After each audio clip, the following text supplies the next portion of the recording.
Blog Talk Radio.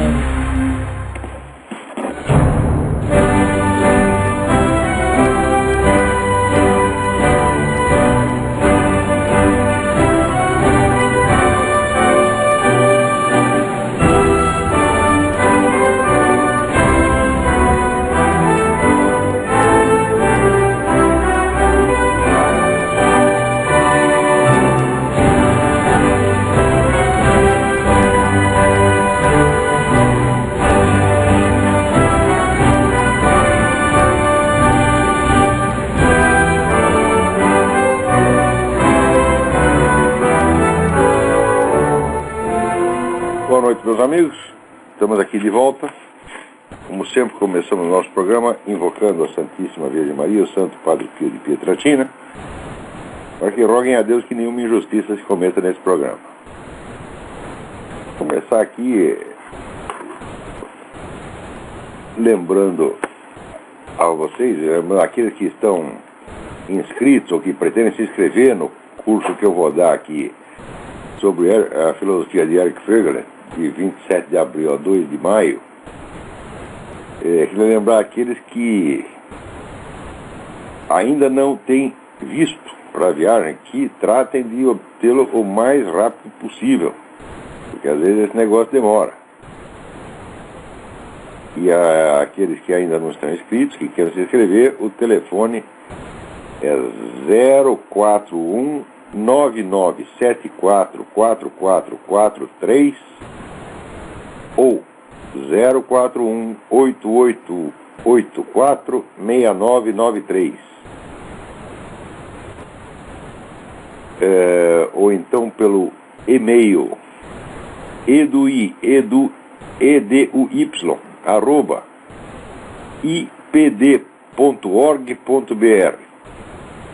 Os mesmos telefones você pode usar para se inscrever no curso do meu filho, Luiz Gonzaga Carvalho, curso de Simbolismo e Cosmologia Tradicional, que está tendo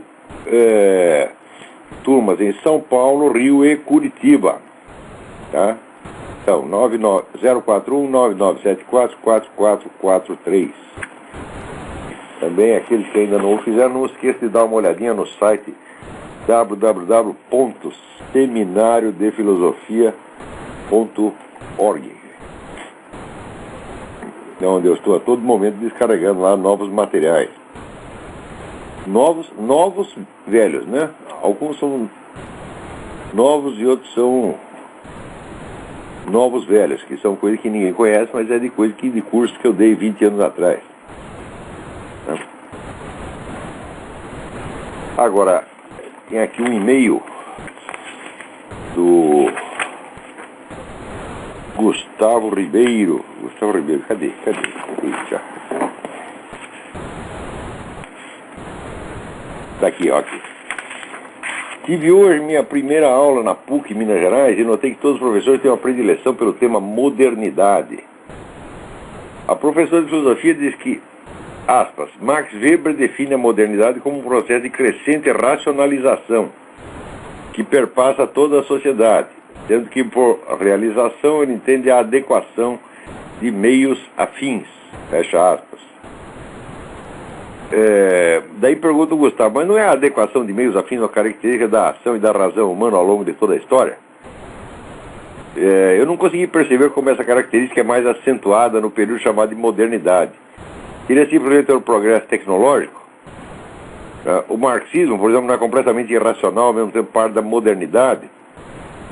Por mais que o professor tentasse me explicar, realmente não entendi nada. Foi mesmo o que Weber disse?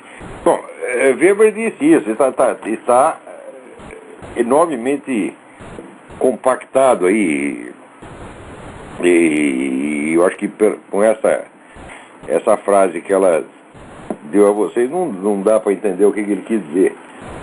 Na verdade, não é possível que a razão humana seja intensificada numa certa época histórica. Isso é impossível, certamente não é isso que ele quer dizer. A ideia é mais ao conceito do planejamento, de uma direção premeditada do curso das coisas, quer dizer, o impulso de definir determinadas finalidades coletivas e tentar realizá-las por meio da razão e da técnica. Isso, de fato, é um fenômeno que acontece na modernidade com intensidade maior, mas eu não sei se isso deveria ser chamado de racionalização. Eu acho que aí, bom, Weber também não teve tempo de observar o desenvolvimento que as coisas acabaram tomando no século XX, né? Então, na época dele, ele ainda podia confundir essa ideia do planejamento com a ideia de racionalidade, mas quando nós observamos o resultado dos planejamentos, por exemplo, da economia planejada na União Soviética, na Alemanha nazista, etc., nós vemos que não tem aí racionalidade nenhuma. Na verdade, pense o seguinte, Gustavo. Muita gente diz que com a modernidade, com o avanço da tecnologia da ciência, aumentou o controle do homem sobre o seu destino. Eu digo, mas de qual homem? Todos os homens planejam ao mesmo tempo? Não. Quanto mais planejamento na sociedade, então é óbvio que tanto mais aumenta o poder de uma certa elite sobre todos os demais. Quer dizer, quanto mais meticuloso e racional, entre aspas, for o plano, né, tanto menos gente pode participar da sua elaboração. Então, o que aumenta não é o poder do homem em geral sobre a natureza ou sobre o seu próprio destino, é o poder da elite planejante sobre os demais. O que não quer dizer que esse poder seja exercido de maneira tão racional que o cálculo de meios e fins dê sempre certo. O que aumenta na verdade, é a ambição de controlar a situação, de controlar o curso dos acontecimentos. E aumenta também, aumentam os meios tecnológicos de realizar isso, mas não quer dizer que a adequação de meios afins possa ser obtida só por meios tecnológicos. Quer dizer, você não tem, vamos dizer, ainda uma tecnologia de controle social perfeita. E se tivesse? Né, e se os caras tivessem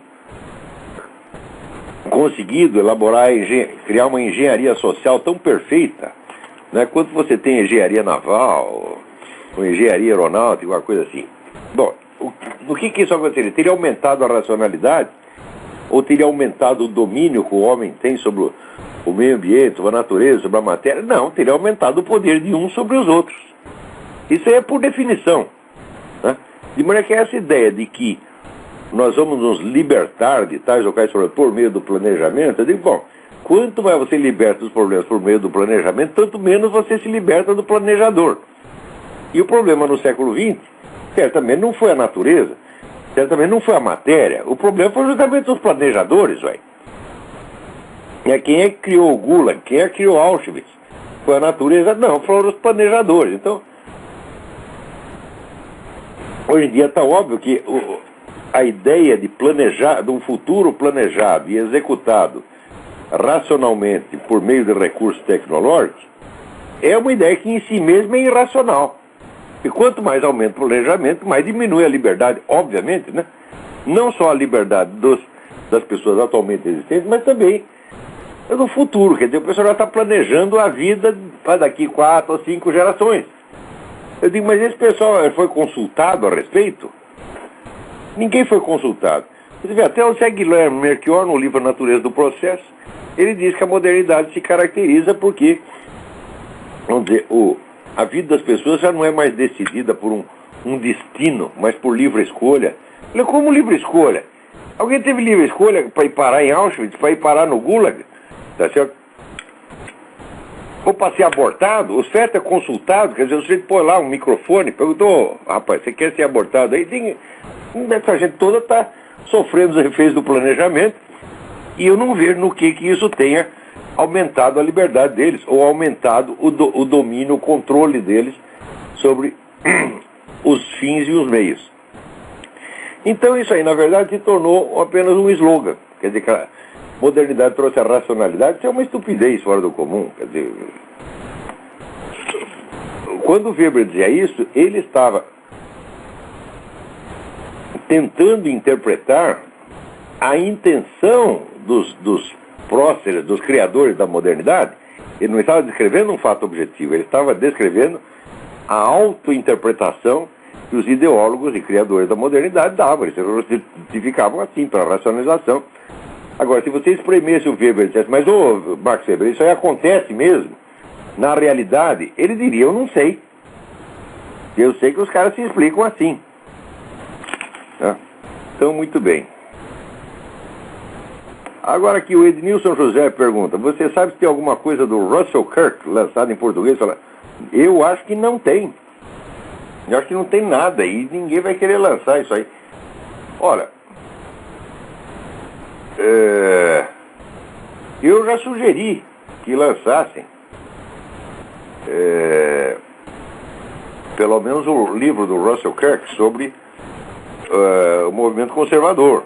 Que é uma história das ideias conservadoras, é um livro de informação básica, mas ninguém se interessou. Isso aí sugeri isso 10 anos atrás, não funcionou.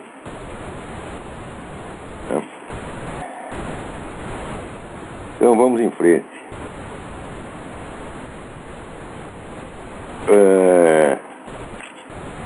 Essa semana tem tanta coisa, tem tanto assunto. Você vê um negócio interessantíssimo aí. Eu estive lendo aqui um artigo escrito pelo Chuck Norris, sabe aquele que faz filme de porrada? Ele também escreve uns artigos que ele deve ser mais violento do que os filmes dele. Então, ele estava dizendo essa semana, diz, olha, o Obama durante a campanha prometeu que ia limpar os dois lados da Pensilvânia, da Avenida Pensilvânia. A Avenida Pensilvânia é onde fica a Casa Branca, por um lado, e do outro lado fica os escritórios dos lobistas, não é certo? Então ele ia limpar os dois lados da corrupção potencial, corrupção ativa e passiva, né? E que ia fazer a mais devastadora reforma ética da história americana, ou talvez da história humana, hein? Moisés, te cuida, tá entendendo? Jesus Cristo, cuidar bem, hein? Lá vem Obama. Bom, daí quando começou as nomeações do Obama, foi um negócio assim do outro mundo, mundo, né?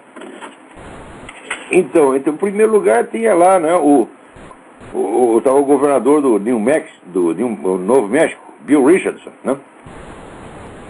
E teve que retirar a nomeação dele como secretário do Comércio porque ele descobriu lá que tinha uma investigação, né? Ele estava sendo investigado pelo júri por causa das doações esquisitas de campanha. Depois veio o tal do William J. Lynn III, né?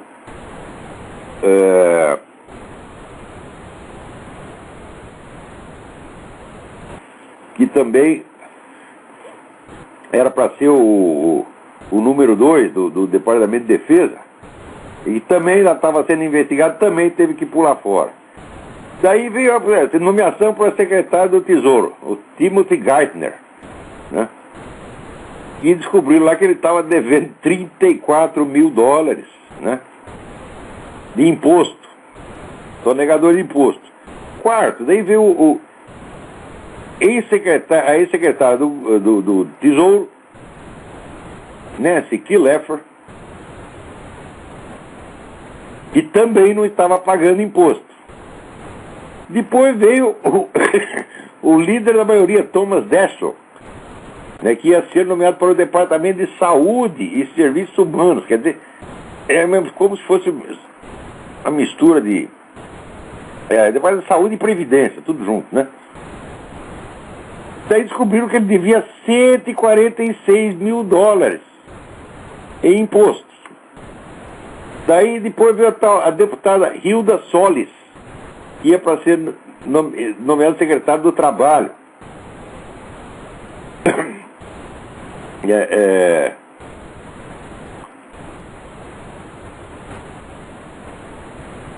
E daí descobriu que tinha lá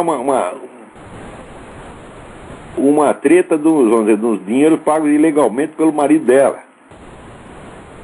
Daí veio o tal do David Ogden para ser, vamos dizer, o Attorney General, quer dizer, era o subpromotor, procurador-geral. Aqui ia ser o segundo no comando ali da Procuradoria-Geral, né? Daí descobriram que o sujeito advogado de tudo quanto é firma de pornografia. O pessoal aqui está dizendo que ele é o hired gun. Hired gun é pistoleiro de aluguel. Ele é o pistoleiro de aluguel da indústria de pornografia. Ele diz, porra! Ele diz, isso tudo, gente, em uma semana. Uma semana. Né? Então, até agora, o Obama parece que entre os amigos dele, ele não encontra uma pessoa honesta. Né? Todo mundo que ele nomeia tem algum problema, porra. E essas são as pessoas que ele confiava, né? Então é melhor ele botar alguém lá na qual ele não confia absolutamente. Talvez seja um pouco mais seguro, né? Agora aqui, alguém me manda, eu não sei quem me mandou, mas é um negócio muitíssimo importante.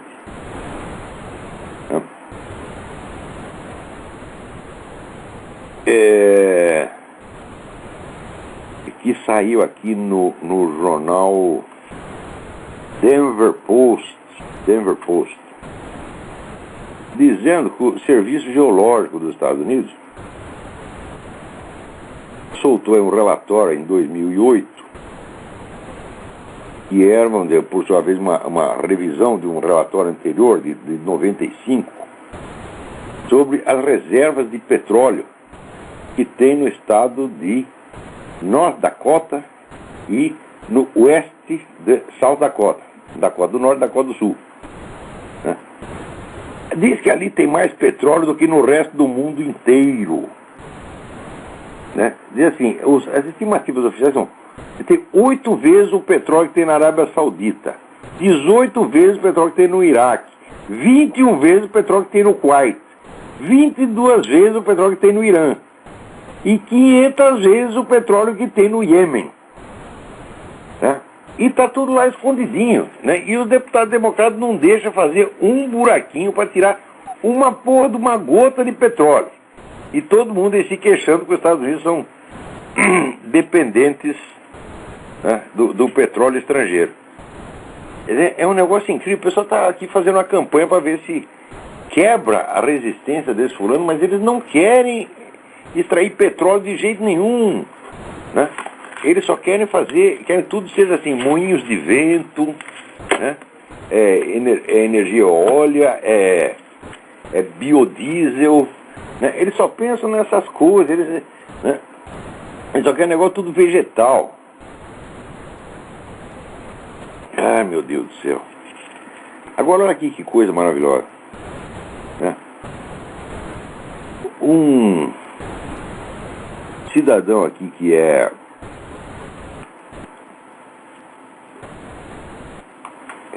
membro do Fundo de População das Nações Unidas, ele disse o seguinte, que a desintegração das famílias tradicionais, longe de ser uma crise, é realmente um triunfo para os direitos humanos.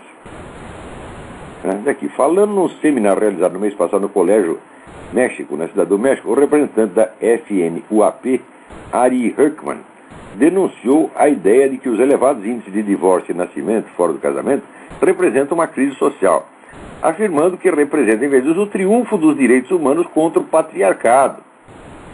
Né? Olha, isso aqui é o típico raciocínio da lógica revolucionária.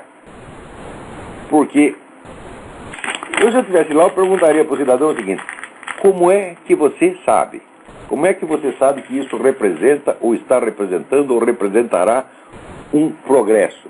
Você já viu alguma sociedade, né, onde ou não existisse família, ou onde a dissolução das famílias tivesse trazido algum benefício? Me dê um único exemplo ao longo da história. Isso simplesmente não existe. Quer dizer, o que os caras estão tentando fazer agora é um tipo de sociedade que jamais existiu. Tá certo? Onde qualquer ajuntamento humano passa a ser reconhecido como família. Por exemplo, você ajunta 15 homossexuais morando numa casa fazendo suruba todo dia, né? E eles adotam um bercinho, um bebezinho e põem ali no bercinho. Então o bebê fica lá no bercinho enquanto, né, os seus papais todos fazem uma suruba. Isso, na nova situação, será reconhecido como uma família. O que estão fazendo na legislação agora é isso. Tá certo? Porque se você aceita a união de um homem com outro homem, você não pode rejeitar a união de um homem com 2 homens, ou 3 homens, ou 4 homens. Né? Por exemplo, eu me lembro que ali em São Paulo, na rua Vieira de Carvalho, né, tinha ali um cinema gay. Chegava ali às 8 horas da noite, né, a fila para entrar no cinema, o cinema devia ter assim, digamos, sei lá, uns 8 metros por 8, né? A sala de projeção. A fila para entrar naquilo dava a volta no quarteirão 2 vezes, né? E se você perguntar para os caras o que está passando aí, eles diziam, não sei. Tá entendendo? Eles iam lá para fazer outra coisa. Então aquilo ali seria, se você entrasse um requerimento. Aqui formou uma família com né, os membros da fila do cinema ali da rua Vieira de Carvalho. Né? A lei teria que aceitar, quer dizer, eu tenho uma família de 203 homens e um bebê. Ou 2, até 2, digamos até um excesso, 2 bebês. Tá certo? Então, isto jamais existiu na história humana. Esse é um experimento totalmente louco que os negros tiraram da cabeça deles e querem fazer. Tá certo? Então, a ideia de progresso é uma coisa comparativa. Quer dizer, está falando que uma coisa que vem depois é melhor do que o outro que veio antes. Mas essa coisa que está vindo depois não é um fato consumado, é uma coisa que está acontecendo, é uma coisa mais tendencial do que um fato consumado. Então, como é que você sabe que isso será um progresso? E qual a relação que você vê entre isso e direitos humanos? Na verdade, não houve um aumento dos direitos humanos, houve apenas você está tirando o direito de alguns e está dando para outros. Por exemplo, o direito dos pais sobre os filhos, que é uma coisa universal. Isto é um dado universal. Não há uma única civilização na qual, né, as autoridades não reconheçam os direitos dos pais sobre seus filhos. Tá certo? Umas mais, outras menos, mas todas reconhecem. Agora, de repente se quer eliminar o pátrio poder. Ou seja, você não tem mais o direito de decidir o que o seu filho pode, por exemplo, programa que o seu filho pode assistir ou não pode assistir na televisão. Você não pode mais decidir o que ele come ou deixa de comer. Tá certo? Você não pode mais decidir que religião que ele vai seguir. Por quê? Porque vai ser o Estado, a comissão, algum assistente social, né, pago pelo próprio povo, que vai decidir isso aí. O que houve aí? Houve um progresso dos direitos humanos? Não. Houve simplesmente, você tirou o direito de um e deu o direito para o outro, porra. Não tem, aí não tem, na verdade, progresso nenhum. Isso aí é que nem, sei lá, a teoria do bode. Você põe o bode dentro de casa, fica tudo ruim, daí você tira o bode, fica, agora ficou ótimo, entendeu? É a mesma coisa. Quer dizer, na verdade, você está tirando o direito dos cidadãos e dando mais direito ao Estado. Quer dizer, o Estado tem o direito de, através de seus funcionários, intervir na sua vida muito mais do que tinha antes. E, portanto, existe uma lista maior de delitos pelos quais você pode ir parar na cadeia. Como é que isso pode ser um aumento da liberdade ou dos direitos civis, meu saco? Você está raciocinando exatamente ao contrário. Né? Então, existem pessoas que elas acham assim, que se você escreveu na lei mais direitos, olha, a pessoa tem direito a isto, fulano tem direito a isto, o outro tem direito a aquilo, então aumentou os direitos civis.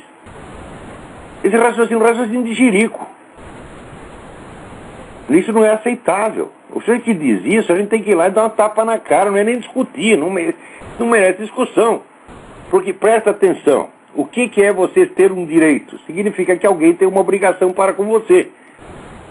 Se eu digo que você tem direito à moradia, isso quer dizer que alguém tem a obrigação de te dar a moradia. Então, para cada direito que você atribui a uma pessoa, você está colocando obrigações para outras pessoas e cada vez mais pessoas. E se essas não cumprem a obrigação, elas vão para a cadeia. Então, a proclamação de direitos é a proclamação de novos delitos potenciais, de novas razões para colocar as pessoas na cadeia. Agora, você vê a lista de direitos, que beleza, está cada vez mais aumentando o número de direitos. Eu digo, como é que você implementa esses direitos? Né? Criminalizando as pessoas que não cumpram as obrigações referentes a esses direitos. Portanto, pode ter certeza, meu filho, que se você tiver 3 direitos a mais, haverá 30 ou 40 ou 50 delitos potenciais a mais. E haverá mais pessoas sujeitas a ir para a cadeia. Como é que isso pode ser aumento dos direitos humanos, meu saco? O senhor pensa que o direito humano é um negócio assim que pode, sabe, aumentar de tamanho, mas é só um bebê pode pensar uma coisa dessa. Que a definição do direito é a bilateralidade da relação. Entendeu? Todo direito que existe, ele é sempre um negócio bilateral. Se um tem um direito, o outro tem obrigação. Por sua vez, esse que tem obrigação também tem lá seus direitos, que correspondem à obrigação ou para o mesmo portador do primeiro direito ou para terceiros. Portanto, não pode aumentar, caralho. Não pode aumentar. Pode aumentar a coeficiente de liberdade, mas o coeficiente de liberdade não é correspondente ao aumento do número de direitos. É correspondente à articulação entre direitos e obrigações. Não é simples aumento de direito. Quanto mais aumenta de direito, mais aumenta a obrigação. E isso pode se tornar tão opressivo, tá certo? E a sociedade inteira pode ir para a cadeia. Por exemplo, no Brasil, a sociedade inteira é criminosa pela nossa Constituição, porque lá diz que é dever da sociedade, né, dar educação e alimentação e assistência médica para as criancinhas. Como a sociedade inteira não está fazendo isso, qualquer brasileiro pode a qualquer momento ser acusado de não estar cumprindo a sua obrigação. Então isso é uma coisa. Então a proclamação desse direito é tão absurda, e como ela criminaliza todo mundo, e é impossível colocar todo mundo na cadeia, então isso fica no papel e não quer dizer nada. Então significa o seguinte: pela lei brasileira, toda criança tem o direito à alimentação, mas ninguém tem a obrigação de dar nada para ela comer. Então é o seguinte: ou criminaliza tudo, ou a lei vira uma palhaçada. É disso que está falando esse idiota, tá certo? Quer dizer, esse camarada tem um alto cargo no Fundo das Nações Unidas para a população e sai por aí falando besteira. Quer dizer, o mundo hoje está na mão desse tipo de cretino. É estupidez criminosa que falava o Eric Fögelen. Isso é um exemplo característico de estupidez criminosa. Tem alguém chamando aí, vamos ver quem é. Olavo. Alô? Olavo, tudo bem? Tudo bem? É o José aqui de São Paulo. E José, tudo em ordem? Amigo, me presta um esclarecimento. É correto eu dizer que o nominalismo é um precursor do desconstrucionismo? Ah, certissimamente. Certamente, porque o que o nominalismo vai dizer é que os termos gerais que designam espécies inteiras não têm realidade nenhuma, que eles são não vale nada, né? Apenas nomes, né? Então essa é a primeira separação, a primeira cisão entre linguagem e realidade, a qual chega ao cúmulo no desconstrucionismo, que vai dizer: olha, não existe realidade nenhuma, só existe texto. O que é uma afirmação autocontraditória, porque eu digo, pelo menos o texto tem que ser real, e o texto, para ele existir, né, ele tem que ter uma forma de manifestação física. Por exemplo, impressão no papel, a qual por sua vez não é um texto. Você sabe que o papel não é o texto, o papel é uma coisa material. Né? Então como é que o texto pode ser a única realidade, se até para ele existir ele precisa de um suporte material, o qual por sua vez não é texto? Todo cara desconstrucionista é vigarista. Essa gente tem que apanhar, tem que dar um pontapé no meio do cu. Você tá entendendo? Não é discussão intelectual, não é discussão filosófica. Não. O cara não me vem com a teoria de que tudo é texto, tá certo? Eu digo, tá bom, então eu vou te dar um pontapé no meio do cu e vou dizer que é somente um texto. Tá só um comentário à parte, amigo. Agora por último, sobre esse excesso de leis que você estava falando, eu terminei agora recentemente de ler o Tempos Modernos do Paul Johnson. Que obra fantástica, né? Presta um esclarecimento, aquilo devia ser obrigatório para todo uma leitura de um livro daquele. Fica um abraço para você. Tudo de bom aí para você. Idem, um abraço.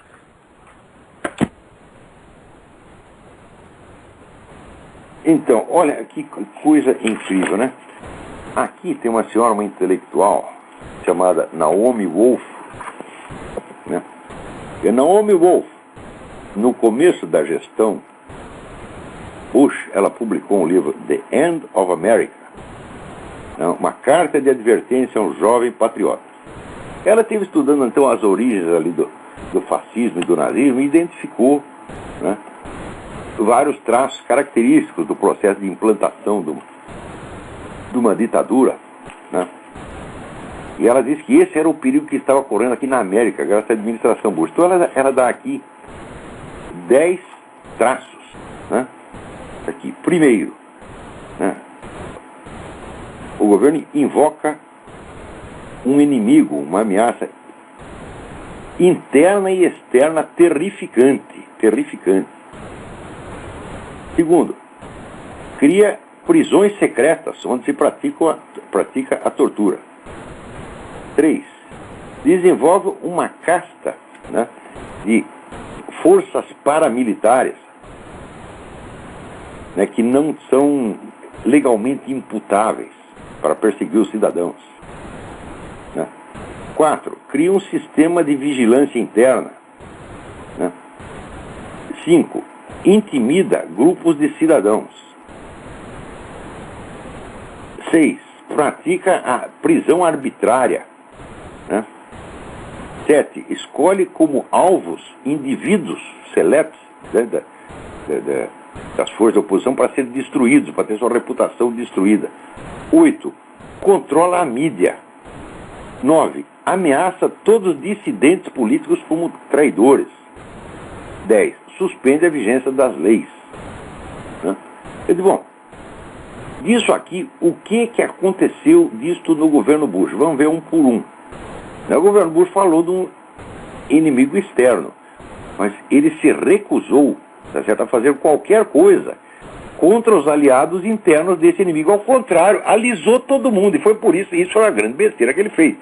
Quer dizer, você achar que você podia unir todos os americanos, né, num esforço contra a ameaça externa desse terrorista, e achar que você podia unificar nisso aí toda a esquerda americana, que na verdade todos os aliados dos terroristas, isso é a coisa mais estúpida que o sujeito podia fazer. Quer dizer, o grande erro do Bush foi, ele fez,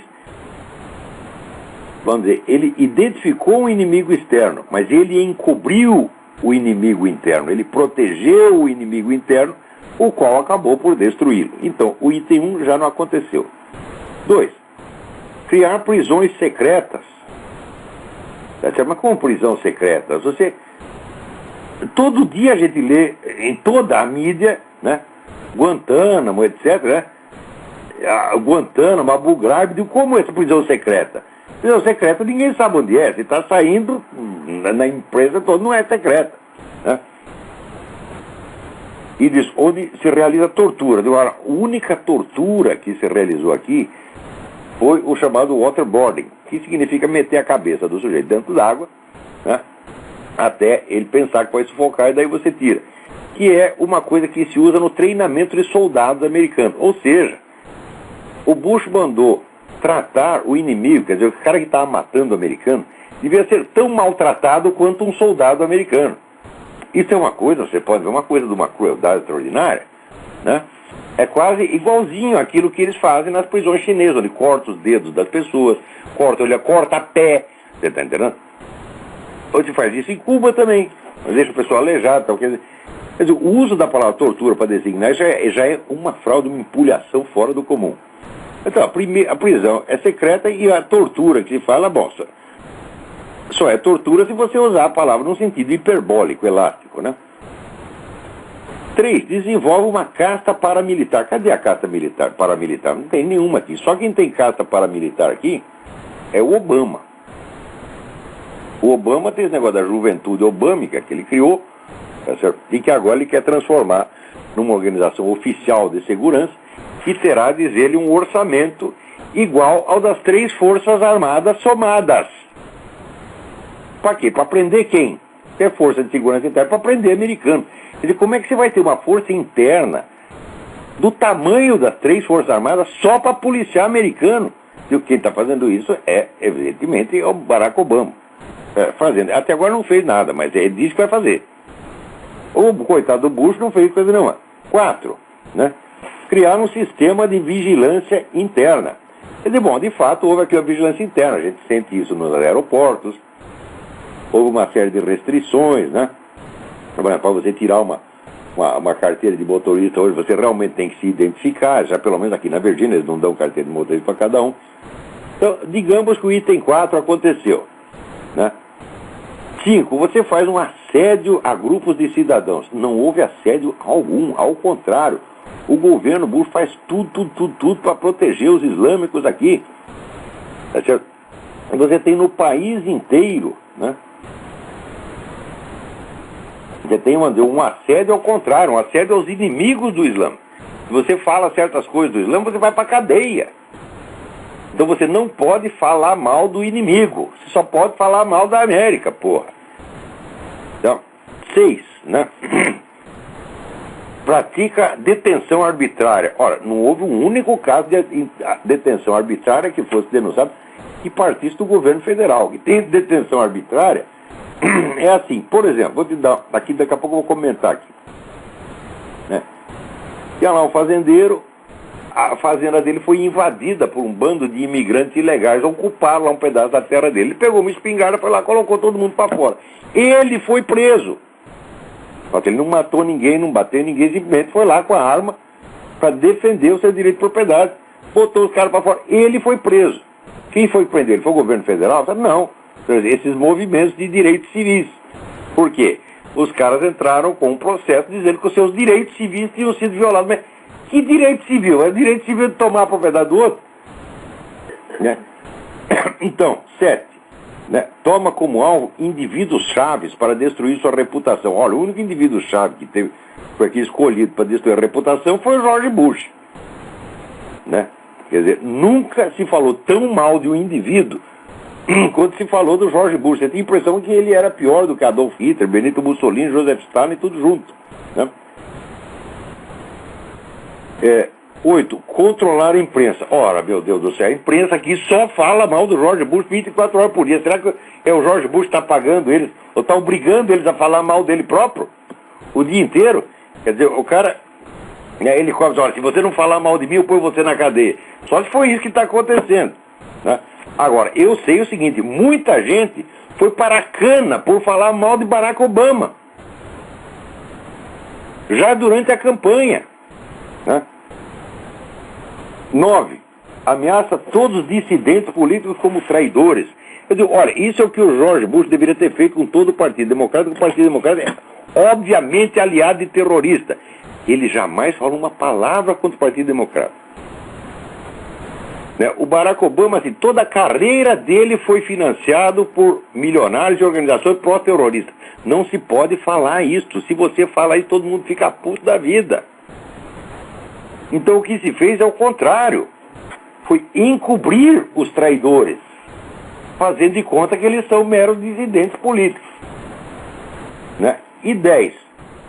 Suspender, né, a vigência da lei. Isso aqui também nada disso aconteceu.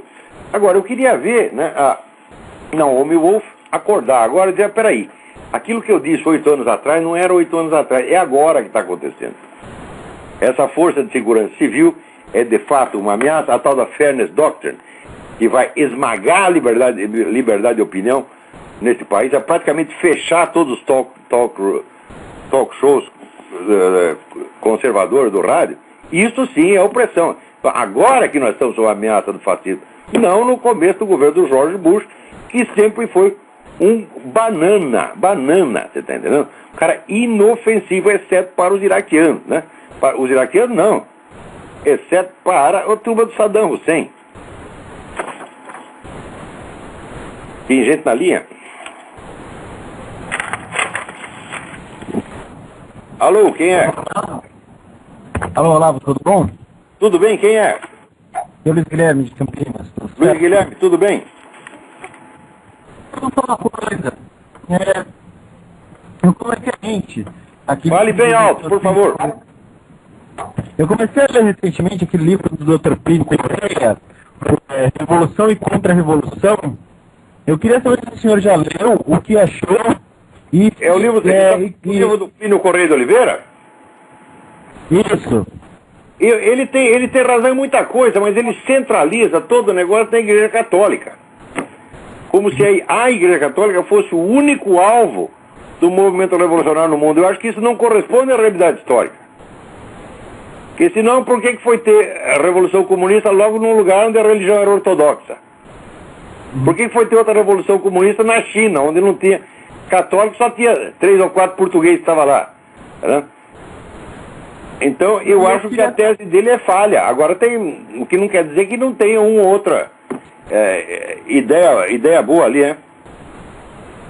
E eu queria saber qual é a semelhança dessa obra com a sua, da mentalidade revolucionária. Não tem nada que ver com nada que ver. O Primo Correio está fazendo uma obra de como é que se diz, de polêmica pró-católica. Eu estou fazendo um estudo científico, é outra coisa completamente diferente. Ah, sim.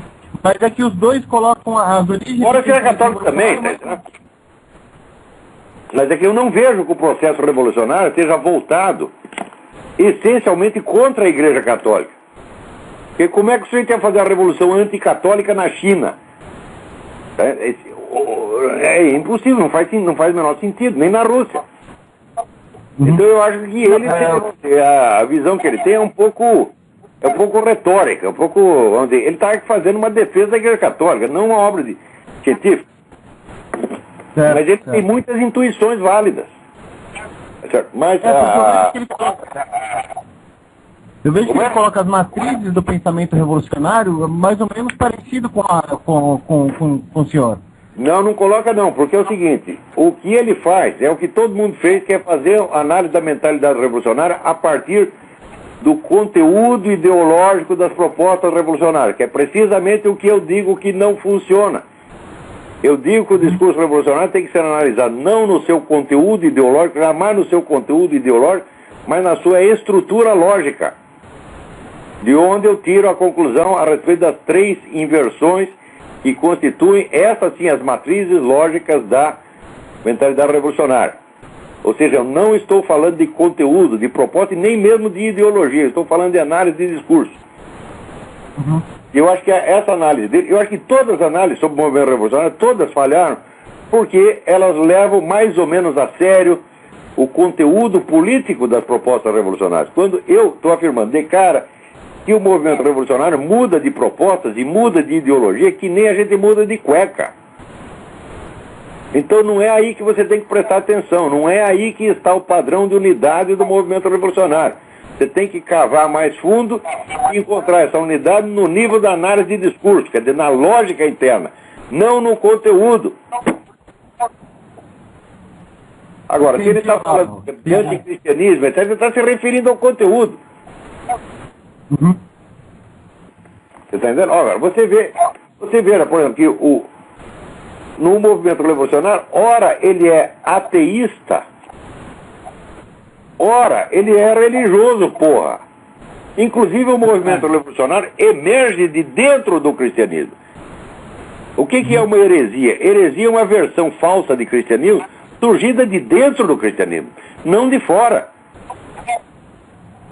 Está entendendo? Então, quer dizer, você pode ter ali uma heresia cristã, ou você pode ter um movimento ateístico, ou você pode ter uma terceira alternativa. Tudo isso são mudanças de conteúdo. Se você for por esse lado, você jamais vai apreender a unidade histórica do movimento revolucionário.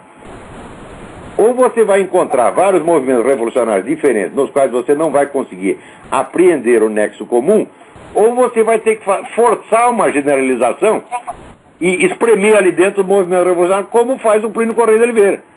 E nos dois casos você está metodologicamente errado. Então não é assim que se faz. Entendeu?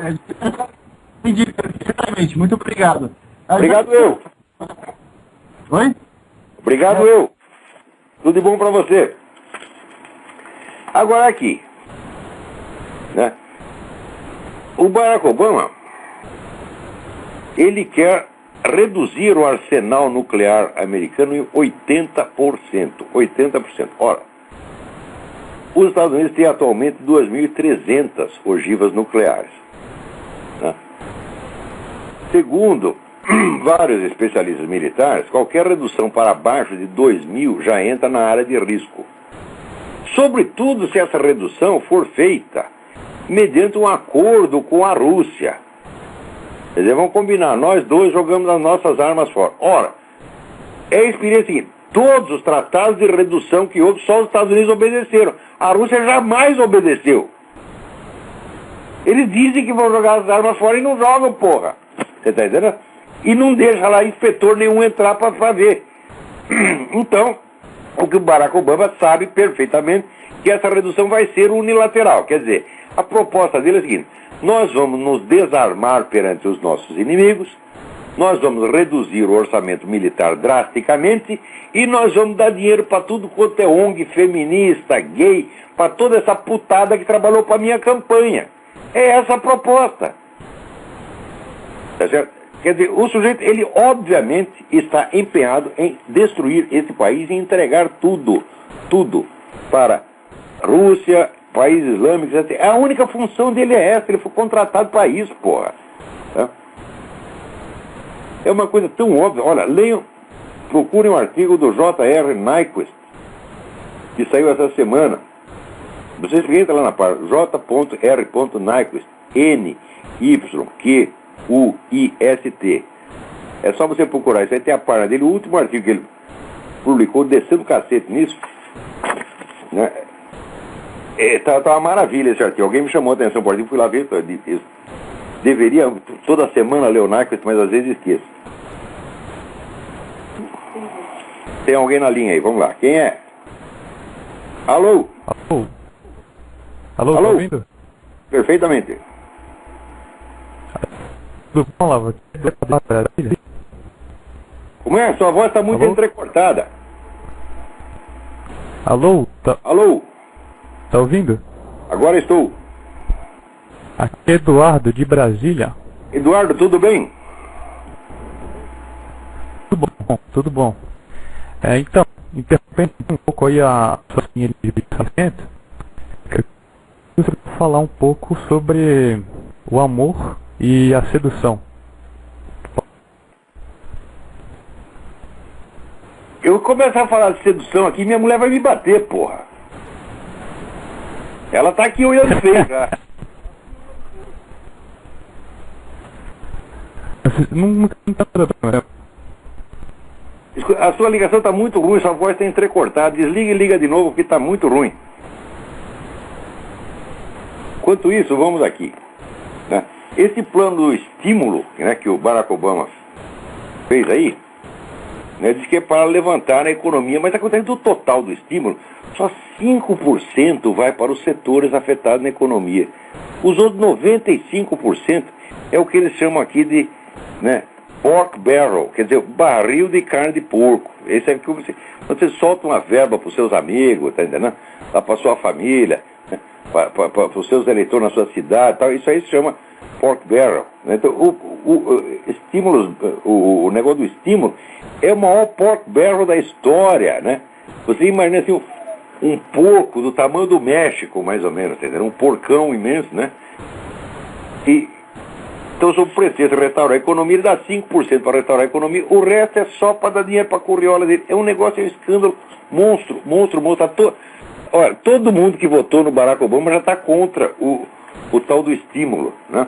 Agora, o mais bonito é o seguinte: do estímulo, só uma categoria de organizações está excluída, aquelas organizações onde haja o que favoreça algum tipo de culto religioso.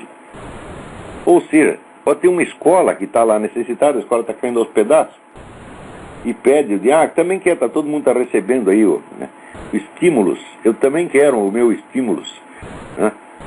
Daí diz, não pode, porque aí tem um grêmio de estudantes católicos, não pode ter, tem uma organização de estudantes católicos, tem um grêmio de 3 estudantes católicos da sua escola, então você não pode receber, né, o dinheiro. Então, isso aí é evidentemente uma discriminação antirreligiosa violentíssima, porque é muito dinheiro que está, né? Dinheiro vai para movimento gay, vai para movimento abortista, e aquela lei que ele passou lá que é para dar dinheiro para incentivar aborto no mundo inteiro. Ora, presta atenção, o que vai acontecer? O aborto no Brasil é ilegal. Então o dinheiro vai para a organização abortista, ela promove aborto o quê? Legal? Não, promove aborto ilegal. Então, elas promovem aborto ilegal e depois elas denunciam. Não sei quantas mulheres estão morrendo realmente de abortos ilegais. Então o que tem que fazer? Botar eles na cadeia? Não, ao contrário. Tem que legalizar o aborto. Quer dizer, é uma gente assim vigarista até o fundo da alma.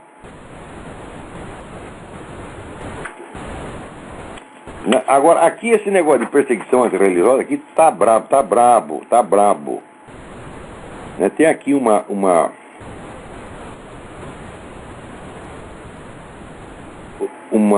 Epa, eu perdi esse negócio aqui. Ih, caramba, eu perdi um pedaço do papel aqui. Então, onde era essa enfermeira aqui que estão falando? Pô, eu perdi o negócio. Ih, caramba, agora eu não sei se isso foi aqui ou foi na Inglaterra, caramba. Mas é o seguinte. Perdi aqui a cidade onde é o negócio. Eu vou ler para vocês, semana que vem eu corrijo a notícia. Mas uma enfermeira, Caroline Petrie, né? Ela tinha lá um paciente morrendo, ela se ofereceu para fazer uma prece, né, para o sujeito morrer em paz, né, acompanhar aí o moribundo com a prece. Ela foi demitida por causa disso, e que estava forçando a crença dela sobre o coitado do moribundo. Mas o moribundo já não entendia mais merda nenhuma do que ela estava falando, porra. Aquilo não era uma pregação religiosa, ele ia simplesmente sentado lá da cama do sujeito fazer a prece. O coitado do moribundo não ia saber que merda que ela estava fazendo lá. A mulher foi demitida, porra. Semana que vem dou detalhes de onde foi exatamente. Eu tinha anotado aqui, mas ó, acidentalmente cortei uma linha, né? Agora, por outro lado, aqui tem esse negócio das Nações Unidas, né? O novo tratado de direitos humanos. Veja, esse negócio de direito humano é um perigo, meu filho. Quanto mais aumenta os direitos humanos, mais gente vai pra cadeia. Você faz as contas, né? O novo tratado de direitos humanos, né, praticamente veja, você não pode mais dar umas palmadas no seu filho. Isso aí vai ser, essa merda já tem no Brasil. Eu já disse que os deputados fizeram isso porque eles descobriram que as mães deles já sabiam a respeito do mensalão e outras coisas. Ficaram com medo de levar umas palmadas na bunda. Então, falaram, vamos mais depressa passar uma lei que proíbe as palmadas na bunda. Né?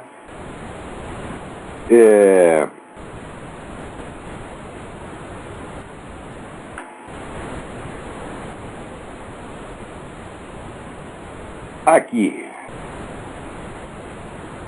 se tiver um assassino que tem 17 anos, 11 meses e 29 dias, no dia em que ele matar uma pessoa, ele já não pode ser condenado à prisão perpétua. Quer dizer, os assassinos, né, se você quer matar alguém, você mate 17 anos, 11 meses e 29 dias. Nesse dia tu vai lá dar um tiro no filho da puta, pelo menos a prisão perpétua você está livre. Isso é direitos humanos, né? Diz aqui, as crianças têm o direito de escolher sua própria religião, não seguir a dos pais. Quer dizer, você não pode ensinar a criança na sua religião, porque ela está habilitada a escolher sua própria religião sob a proteção dos assistentes sociais da ONU. Então chega lá pro moleque, olha, fulaninho, você é 5 anos de idade, entendeu? Você que tem todo esse conhecimento, você leu a obra do Mircea Eliade inteira, né? Você conhece todo esse negócio de religiões comparadas, você conhece budismo, hinduísmo, tal. O que você escolhe, meu filho? Tem aqui um supermercado religioso, você escolhe a qual você quer. Que nem naquele filme do Woody Allen, né? Que ele ia no Seishonoye, ia no Hare Krishna, né? Procurando a religião. Então, virou isso aí, né? Quer dizer, você acha mesmo que uma criança está habilitada a escolher sua própria religião? O que é isso, porra?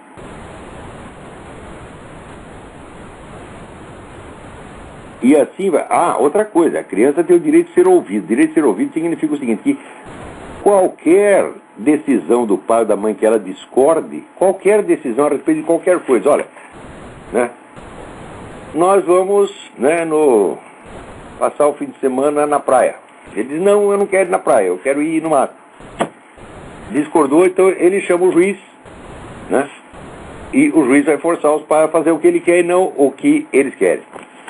Esse é o novo Código de Direitos Humanos. Isso aqui é um pesadelo. É um pesadelo. Porque temos três minutos, né? Agora aqui na cidade de San Diego, então, estão fazendo lá, vamos dizer, uma passeata gay, que é de crianças. As crianças foram convocadas para participar da parada gay. Não é isso? Estão tudo lá chupando piroquinha. Não é isso? Mas é incrível, é incrível. Né? Daí quando a gente fala que esses caras são promíscuos, eles dizem que nós estamos ofendendo. Mas escuta, mas se você não gosta de promiscuidade, se você é um sujeito discreto, por que você faz essa parada gay com um homem chupando pica do outro na rua? E eu vi as fotos com meus próprios olhos. E agora vai ser as crianças também. Só diminui o tamanho da piroca, mas é a mesma coisa. Você tá entendendo? E daqui a pouco vai ser os bebês, você tá entendendo? Quer dizer, como é que é isso? Se vocês não gostam de promiscuidade, por que fizeram aqui o movimento gay aqui 2 vezes, né, já alugou um hotel inteiro para fazer uma suruba geral? Quantas pessoas cabem num hotel? Digamos no Hilton Hotel. Não foi o Hilton que eles alugaram, esqueci o nome do hotel agora. Eles queriam fazer na semana da eleição, daí não deixaram. O gerente do hotel falou, não, peraí, assim também já é demais. Né? Quer dizer, na semana, no dia da eleição, vocês vão estar aqui fazendo suruba, isso aí também é falta de respeito. Daí, cancelou, mas na semana seguinte já alugaram outro para fazer. Se você não gosta de promiscuidade, por que vocês gostam de juntar mais de 1000 homens para fazer a suruba? Por quê? Isso não é promiscuidade? A promiscuidade é o sujeito discretamente comer a sua própria mulher no seu próprio quarto fechado. Isso é promiscuidade. Agora, uma suruba de 1000 caras dentro de um hotel não é promiscuidade. Ora, como é que não é? Você vê que o movimento gay faz propaganda da promiscuidade o tempo todo. A parada gay é propaganda da promiscuidade, porra. É só você ver as fotos do que os caras estão fazendo lá. Porra. Quer dizer, isso aí não é uma questão de perseguir o cara porque é homossexual. Falando, não, meu Deus do céu, se você fosse fazer uma parada heterossexual, com todo mundo comendo todo mundo na rua, teria promiscuidade do mesmo jeito, porra. Ai, ai, ai. Peraí, quantos minutos aí? Já praticamente tá acabando, né? Agora aqui eu li um negócio no site do Marcos Guterman, acho que ele escreve no Estadão, né? Dizendo, apesar de tudo, o Iraque progride. E dá lá as estatísticas, né? Como é que a produção do Iraque voltou ao normal, etc. Quer dizer, não tá uma maravilha, mas já tá até melhor do que estava antes, né? Daí aparecem uns leitores reclamando, não, mas isso aí é falácia, como é que você acredita nesse documento? Né? Daí ele cita lá os jornais, né? Olha lá, o jornal tal diz que está tudo uma merda. Diz, bom, quer dizer, o documento oficial do governo americano é uma obra de propaganda, mas o que saiu no jornal, né, merece credibilidade total. Fala, como? Você acha que com o documento oficial do governo americano é feito assim, né? Na base do... Escreve aí o que o George Bush mandou. Fala, não, meu Deus, isso é comissão bipartidária. O pessoal está pensando o quê? Né? Então, veja... Uma das coisas básicas para você não ser um imbecil é você saber onde você deve suspeitar e onde você deve aceitar as coisas, vamos dizer, de boa fé.